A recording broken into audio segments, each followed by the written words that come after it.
Welcome to Hope After Divorce and the Divorce Support Center. My name is Monique Hahnemann, and thanks for inviting me to join you today.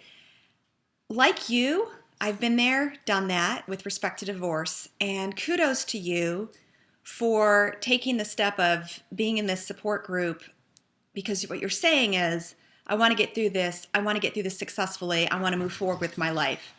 So welcome to my family room. You may see the dogs jump up, I may have my tea, and that's just because I want to feel like I'm there with you, talking with you live. I went through divorce several years ago, and coming through it, I wrote two books. The first one is called The High Road Has Less Traffic, Honest Advice on the Path Through Love and Divorce. And the second one that just came out earlier, about a year ago, is called The High Road Has Less Traffic and a Better View. And the whole mantra that I've taken on post-divorce is really that idea that you have to move forward. You can't get stuck. You can't be constantly looking backwards over your shoulder, but it's that whole idea of moving forward. So that's what I want to talk about with you today, is that idea of facing the future, moving forward, and my favorite F word, finding forgiveness. What I found going through my divorce, and maybe you found the same thing, is that it's negative, right? It's that swirl of emotion. It's rejection at its basic point. And there's all that negativity that I found was swirling around and around in my head. And I used to say it was like a movie reel just playing over and over and over. And it's not healthy. And making that transition from that negativity to saying, you know what? I'm going to look forward. I found the key to that was this thing called forgiveness. And like I said, my dog might come visit, and here she is. Sorry.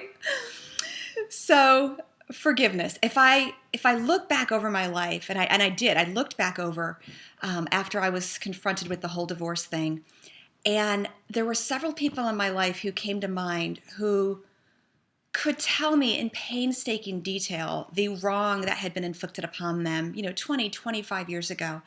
And they could recount in detail the who, the what, the when, the why, and they were still reliving that and still hashing that over and over. And I remember at that point, since I didn't feel like I had anything in my life that I needed to majorly forgive at that point, thinking, wow, it's amazing to me that they still have that in them. And it's got to be hurting them, and it's got to be hurting their future relationships, and that negativity is got to be unhealthy. And fast forward, I found myself in the situation where I needed to forgive. And I can firmly say I wouldn't have gotten through my divorce if I hadn't found, she's very persistent today. I wouldn't have gotten through my divorce if I hadn't found forgiveness, if I hadn't been able to look back and say, okay, I can't control what happened to me. I can only control how I react to it. And I'm choosing to react with forgiveness. So here's what I hear from people. I'm not willing to forgive because it means that they're not going to be held accountable, or it means that they're not going to have to face consequences. And that's not true at all. And forgiveness is a very unilateral thing, right? You make the decision to forgive.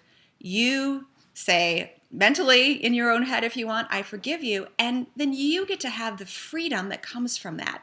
It does not require the other person to say, I accept your forgiveness.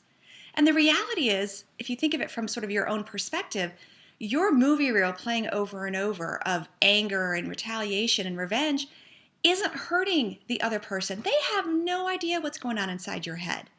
So for you to free yourself from that and move forward is incredibly powerful. So people say to me all the time, how do I forgive? What do I do? And I wish it were that easy, but I think forgiveness comes when you finally realize, you know what? I need to move forward. And that means not constantly looking backward and asking why and replaying it in my head. But it's that ability to say, okay, it's happened. I'm going to face forward. Again, having nothing to do with accountability or consequences, but being able to look forward and say, okay, I forgive you. And there's several quotes that I love, and let me read these to you, if my dog will let me stop petting her.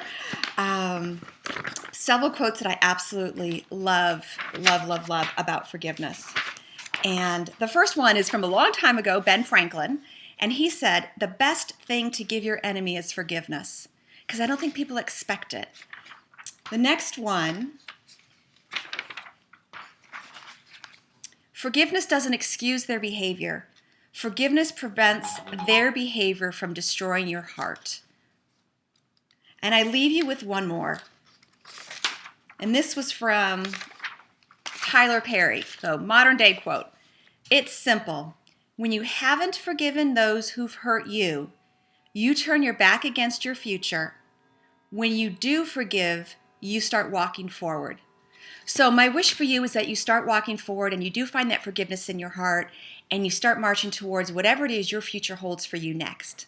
Thanks for letting me join you today.